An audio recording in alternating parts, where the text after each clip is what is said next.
ये लड़ाई शायद हम सांसद होकर लड़ नहीं सकते, ये लड़ाई शायद कोई डायरेक्ट राजनीति में आके लड़ नहीं सकते, पर ये लड़ाई आप लड़ सकते हो। ये लड़ाई हमने आज़ादी का लड़ाई का पन्नों में, हमने इतिहास के पन्नों में हमने पढ़ा है। हम सब सुनते हैं कि ये इन्होंने लड़ाई था, चीन वॉर में लड़ा था, पाकिस्तान युद्ध में लड़ा था, फ्रीडम स्ट्रगल में लड़ा था। हमारे जनरेशन किसी के लिए कभी लड़ा नहीं था इसके पहले। You have got a chance to fight for something that you believe in. We never had anything to fight for. We never had anything to fight for in this world because you know what? हमारे माँ बाप क्या चाहते थे? हमारे माँ बाप सब चाहते थे कि हम स्ट्रगल किए, हमारे बच्चे सही रहे, हमारे बच्चे इंजीनियर बने, हमारे बच्चे डॉक्टर बने, हमारे माँ बाप के स्ट्रगल का ये है। पर उसके बाद इस देश में ऐसा परिस्थिति हो गया है लास्ट 12-14 साल में कि एक माँ बाप का सारी पूरी जिंदगी स्ट्रगल करने के बाद कि बच्चे को एक एग्जाम देके एक नौकरी लगे, वो सपना भी टूट गया।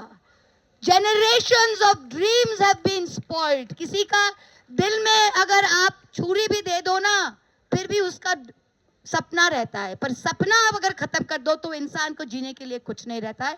So you are the dreams through which your parents live, through which your grandparents live, and your dream, आप कोई महल का सपना नहीं देख रहे हो, आप देख रहे हो कि हम काम करके, पढ़ाई करके एक एग्जाम पास करना चाहते हैं। और इस देश में 3 करोड़ से भी ज्यादा उम्मीदवार, 3 करोड़ से भी ज्यादा स्टूडेंट्स के भविष्य के साथ, फ्यूचर के साथ खिलवाड़ हो रहा है और बोलने का कोई नहीं है।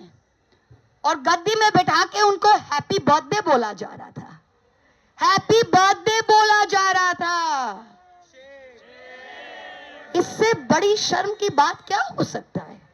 बर्थडे मनाइए, पर केक के ऊपर हैप्पी बर्थडे खून से मत लिखिए, ये हक आपको किसी ने नहीं दिया है। हमारे बच्चों का खून से आइसिंग मत लिखिए आप हैप्पी बर्थडे केक पर। किसी भी देश में, किसी भी सभ्य समाज में आज जो यहाँ पे हुआ है 3 करोड़ से ज्यादा बच्चों के साथ, अगर इसका 1% भी कहीं होता ना तो पता नहीं कितने सर गिरते, सरकारें गिरती। पर आज हम इन बेशर्मों के बाद, जो अब बेशर्म सिर्फ नहीं है, सत्ता पे, पावर पे एकदम पूरा ड्रंक है, नशा बन गया उनके लिए, वो देख नहीं सकते लेफ्ट राइट क्या है। पर जो कहते ना, जो आज मसनद में बैठे हैं वो कल नहीं होंगे, जो आज मसनद में है वो कल नहीं होंगे। ये हमने देखा है अपना लाइफ में और आप भी देखोगे। और ये लड़ाई आपसे शुरू है और आपके माध्यम से ही चलेगा। ये लड़ाई महुआ मोइत्रा की लड़ाई नहीं है, ये आपकी लड़ाई है, हर लोगों के। And we have to keep it going. Farmer struggle, किसान स्ट्रगल आपने देखा था, 1.5 साल से भी ज्यादा चला था, फिर उन्होंने पीछे किया, फिर इन्होंने 3 फार्म बिल उन्होंने वापस लिया क्योंकि पंजाब के किसान सड़क से हटे नहीं थे।